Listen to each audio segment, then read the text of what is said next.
In their offices? Google. I'm not kidding. My daughter wants to work for Google. In Denver. But, yeah, I don't know. Okay. Different reasons why, if you live somewhere, it tends to be kind of, you have wide temperature ranges or not much temperature range and all that. And this has to do with a mountain. So basically, not so surprising. Well, first off, what did you guys tell me last week? Here in our neck of the woods, which direction do we look to see where the weather's going to come from? The west. The west, exactly. Specifically the south. Maybe sometimes, but it's just generally west, right? So here's the deal. If we go over here and pick on, I can't remember what location we're going to pick on, but basically look at, oh, here we go. Let's just not pick a location. Let's pick the, you guys told me the Rockies, right? Okay. So basically then, if you're on this side of the Rockies, even though you're near the ocean, you don't get the moderating effect of the ocean, because basically you have a wind block, okay, from the prevailing winds. So what I've just described, bless you, I'm going to make a little tiny picture here, is the windward and the leeward side of the mountains. So I'm terrible at drawing. So this is my California. That's not too bad. How could you butcher that, right? And here are my Rockies, okay? So you guys told me the prevailing wind is here from the west, you're right. And so actually this would be what we call the windward side, windward, okay? And this would be called the leeward side, leeward, okay? Just to kind of describe what those two terms are. And so it says on the leeward side, basically you're inland from the Pacific Ocean in this case, and you get less of an effect. So the two locations that they picked are not on either side of the Rockies, but clearly on the west and the east coast. Your author tried to keep them at the same latitude, so the whole near the equator doesn't make a difference. But again, we can still go ahead and stick with the westerly wind at our kind of zone. The systems come from the west, the wind prevailing comes from the west. And so this would be the leeward, even though there's these old appellations here, but it's a leeward relative to those, and this would be the windward. So who has the most moderating effect in that their temperature range is less? Eureka. Eureka, yes. Okay, so yes, their temperature range is less, and there's more moderating effect. Moderating effect of ocean, specifically the Pacific. That's it. Okay.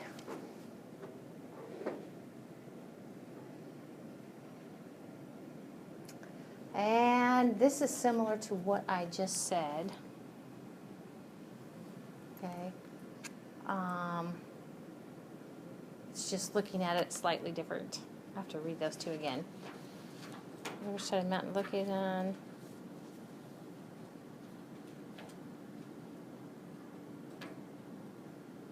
Oh, okay. My bad.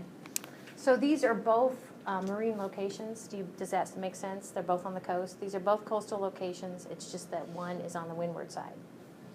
And this next one is slightly different. What you're going to see here is comparing two locations, and one is just on the other side of the mountains, like I tried to draw. Okay, so here we go on either side of the Rockies, Seattle and Spokane. So you would expect kind of that moderating effect of the Pacific Ocean to kind of carry over. But let's see, who has the smallest temperature range, which means the ocean's affecting them most? Seattle. Very good. That makes sense. Okay. So cloud cover. Cloud cover it can be both. Basically, daytime temperatures will be less if the clouds are during the day. Nighttime temperatures will be not get down so cold if you got clouds. So clouds kind of have a moderating effect too. They dampen the highs and they dampen the colds.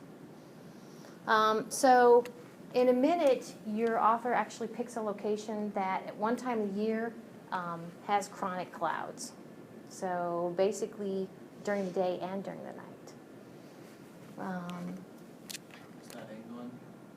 Yeah, it seems like, I don't know, England could be too, but your author chose, oh, wait.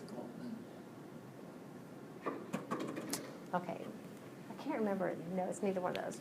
I would recognize those. But before I get to that, I forgot that this was the next slide. This doesn't look at two locations, it actually looks at one location throughout the day. And so it's not a climatogram. Do you see where it's not a climatogram? Why isn't it a climatogram?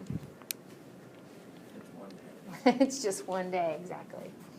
And so what they're saying is, and I already revealed clear day, but I said that if your whole day is over daytime and nighttime, okay, your highs are going to be lower.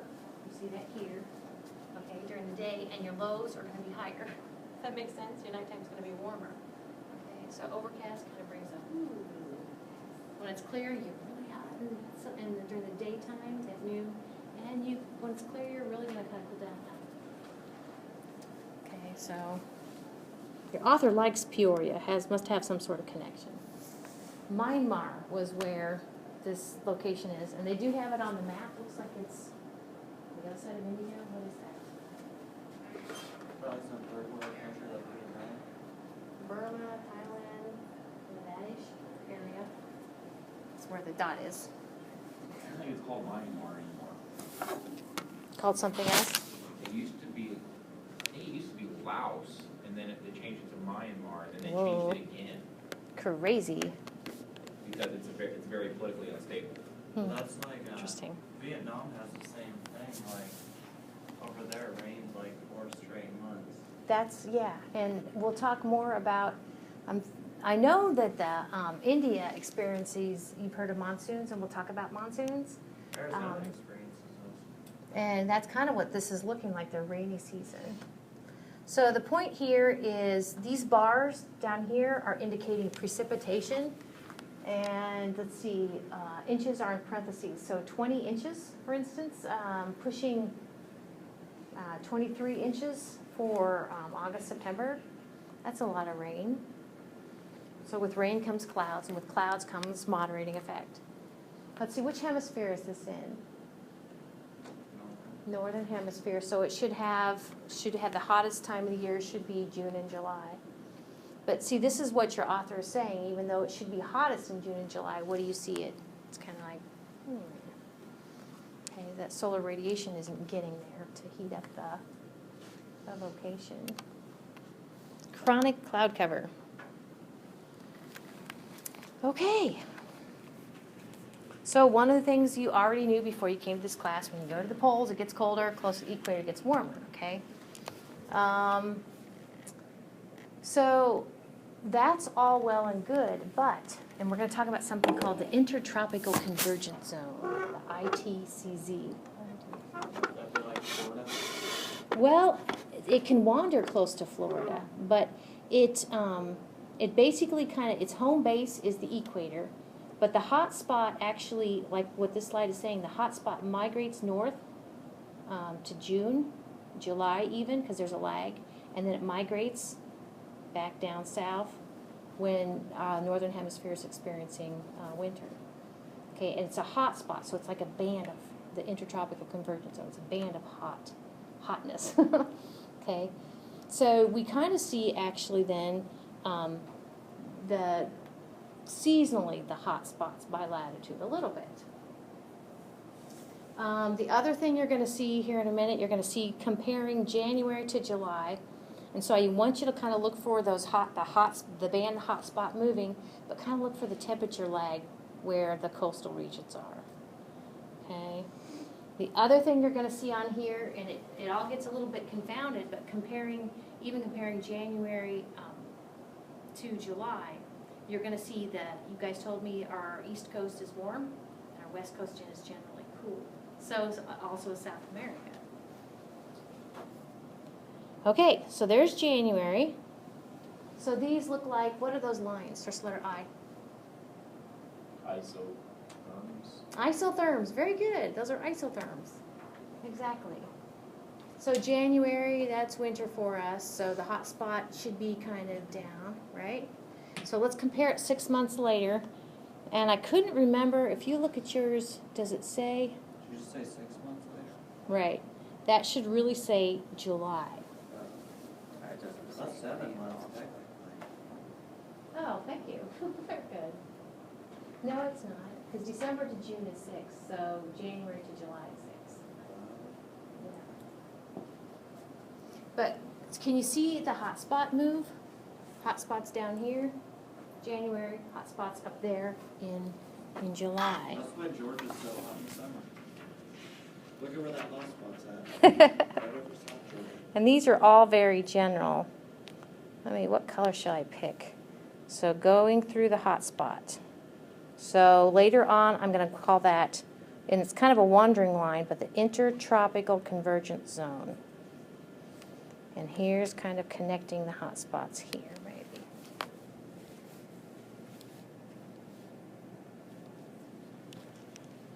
So these are average sea level temperatures in those months. But can you see where they kind of dip?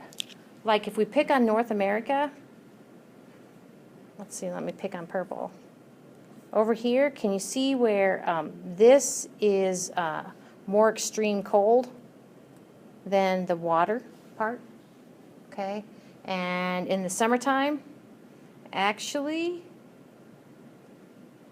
picking on North America again, can you see where this actually is hotter in general compared to the large bodies of water?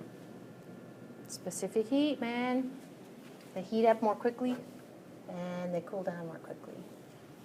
I like this next one too. We've been talking a lot about temperature ranges, okay? So those aren't isotherms. They look like isotherms, but actually they're showing you kind of what the temperature range is. So crazy as it may seem, and you think we get temperature swings, like for instance up here along this line right here, throughout the year, if you compare their summer to their winter temperatures, 80 degrees. Oh my gosh. Okay. That doesn't sound fun at all. I don't think so either. So what do you think we might be kind of in here? I don't know. It's hard to tell. Yeah, I'll just look for the Great Lakes. 45 degrees. Yeah. So what about the equator? What's their temperature swings like? about 3 degrees. Yeah. Like, hey. Dude, that'd be- That's centigrade though, so. Oh, sorry. Well, 3 degrees centigrade is like what? Let's see. 5. Look, it looks like 5. 0 is 32. Yeah. 20 degrees Fahrenheit. Yeah. It's, yeah. 3 degrees Celsius look like 5 Fahrenheit. So.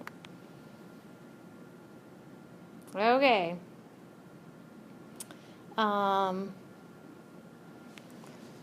All right. So, have you ever noticed that? Well, I think I asked this the other day. What time of the day did you say is the hottest time of the day? About 3 o'clock. About 3 o'clock, exactly. And that's what we're going to talk about here. There's a lag between when the sun's most straight up, the sun kind of keeps setting, between noon. This is the most insolation, okay, but this is the hottest at 3 p.m. And we can kind of look at it.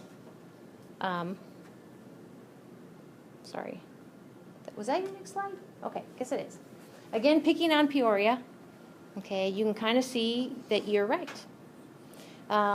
This is actually one of those. I'm going to show you a device here. Where basically, it's a barrel that you put paper on, and the barrel swings around, and the needle goes up to tell the temperature. So it's one of those things. So you can see several days. The maximum temperature, let's see, this would be 2 o'clock, right? 4 o'clock? Wait. Well, 16 would be 4 o'clock, and then 20 Thank you. would This be is, 8. okay, good. 4 o'clock, this is 8 o'clock. Okay, so that seems reasonable, but this is like 2. Okay. Is it really This is true noon. that This is like after 4 o'clock, you can't get a sunburn. You ever hear that? No, I've never heard that. Like after 4 o'clock, you might as well forget getting a sunburn. I don't know. It seems kind of, I think the rays are the sun's pretty low by then, that the sun's rays aren't as direct to give you a sunburn, so.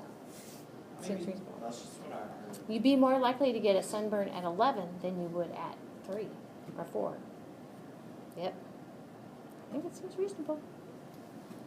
So the whole, like, 2 o'clock being the hottest part of the day, that's actually called the lag of maximum. The lag of maximum. In this case, meaning maximum daily temperature. Okay? And the reason there's the delay is it takes a little bit of time for the Earth to heat up and to go ahead and start oozing that, re-radiating the energy it got from the sun in the first place. So this is assuming basically there are no clouds. Clouds kind of throw this off a little bit. This whole maximum temperature at 2, this lag of maximum. The coolest temperatures are when you go camping, just before dawn, just before sunrise. Yes. You can almost feel it. Because there's that radiation, right? Yep, that's because the Earth, Spent the most time getting rid of all that energy. yep, it petered out its energy that it sucked up the day So before. if you think about it, the Earth, she's kind of, She's moody. It's okay. it's kind of bad though. So the radiation that you were talking about, that's the red lines. Okay, what are the yellow lines? Probably your heat. This is coming from the sun, yep. And so kind of the peak, the sun coming in is coming, it peaks at noon, the biggest angle. But your re-radiation actually peaks, about 2 or so. They're showing it more like halfway between noon and 6 is 3. But they're saying the maximum temperatures there about 2 or 3. Okay. So this is one of those curves that just kind of was pulled off of the little graph we saw a little minute ago. So the coldest time of the day is at dawn. And 2 things that happen when the air cools down or can happen is we can get solid or we can get liquid. Okay? So both frost and fog and dew that happen in the mornings happen because of the cooler temperatures. That looks like a place to live right there. Yeah, that looks very pretty if we're picking places. Agreed. Okay, so we said the other day that if this is a thermometer, and you'll see some pictures of thermometers, this can measure the temperature of my cup of coffee, okay, but it can't tell me how much thermal energy my cup of coffee has. Okay, it's just measuring the temperature. You could use a liquid thermometer, okay, that basically has a liquid that once it gets heats up, it expands, okay. Or you can use 2 pieces of metal together, and basically they have, actually they expand and contract differently, so they have a bending process just because of the properties of those 2 pieces of metal. And that's probably on the tube thermometer thingy, what they use. Or you can use a nice sturdy, just a piece of, it looks like a shaft, but inside that shaft is a little piece of metal that actually will change its conductivity when it's exposed to different temperatures. And so with conductivity, or I guess more likely resistivity, then they translate that into a temperature. So, but you can't see you just see the outside casing. But not listed there is this one, where like I said, let's see, that's the 73. Oh good, it's supposed to get cold tonight. I don't like cold. Well, aren't we supposed to have like the system come through or something? What's that? There's supposed to be a system come through this weekend. Oh, a storm system? Yeah. Yeah, I think They say it's so. kind of supposed to be nasty because the 2 fronts are really tight together. Okay, I'll have to, yeah, it's supposed to snow on Saturday, Sunday. I watched the weatherman once. So this is a liquid thermometer. Okay. But one thing about liquid thermometers that work, I don't have one of these, but these are fancy. These basically, you can leave them, and when you come back, you can see what the maximum and the minimum temperature was. Okay? And you can kind of see maybe how they work. But they're just little extra special thermometers. And this was that one, actually this that I showed you came from one of these. This was the barrel I was talking about. And this is actually the two pieces of metal that will expand and contract. So their expansion contraction makes it curl, and the curl, who thinks of these things, right? And the curl actually deflects the bar, and at the end of the bar is an ink pen. You're like, really? It's the little things. I couldn't do that. You know. So anyway. Really simple device. It's probably simple, but I couldn't recreate it. And then near airports, we talked about those ASOSs. So just kind of think of this as one piece of those automatically things that are sending you, in this case, temperature. They have those along the highway too. They could. Like up, I know up by Iowa City they have them. Yeah. Because they count on those things sending information.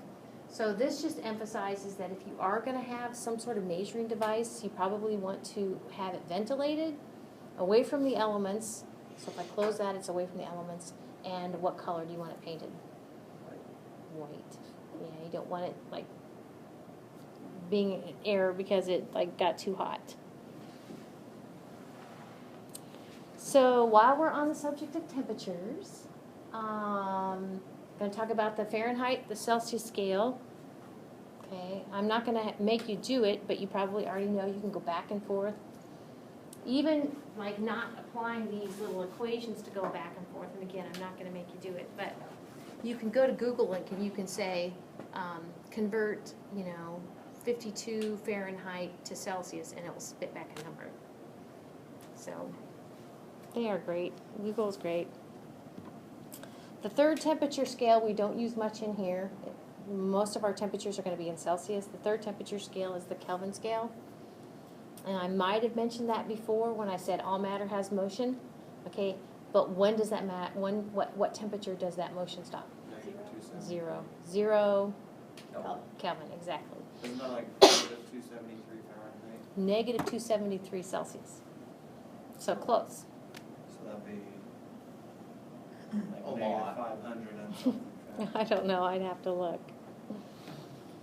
But one of the things I have my chemistry students do, because we do use Celsius and Kelvin in chemistry, especially for gases, is they need to be able to go back and forth between Celsius and Kelvin.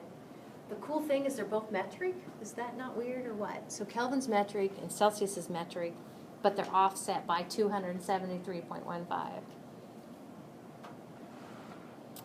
So here are the three temperature scales: Fahrenheit, Celsius, Kelvin. What temperature does water boil? 100 degrees Celsius, 100 degrees Celsius, very good. What temperature does water freeze? 0 degrees Celsius. 0 degrees Celsius. And really, those two temperatures are ones that you ought to know. They're the phase transition temperatures of water. And Celsius and Fahrenheit. So what temperature does water boil at on Fahrenheit? 210 degrees. 212 Fahrenheit. Yep. And Fahrenheit scale, what temperature does water freeze at? 32. 32. We're all about that, right? If you're like me. Salt freezes at 27.5. Yeah, yeah. Depending on the concentration of salt. Yeah, this is Very pure easy. water. Room temperature, about 22 degrees Celsius. Okay, record high temperature, we don't have record low, but record high was, remember, 136. So like 330 Kelvin. Yes. That's a lot. Very. So on purpose, I'm going to hold these last two topics hostage. So we're going to go ahead and quit there for tonight, if that's okay with you. We have two more topics. I like them. They're going to be good to start next week. So next week, the other reason for stopping is so that your homework, so that you only have one chapter that's due next week. How's that? Okay? Very good. Be safe out there.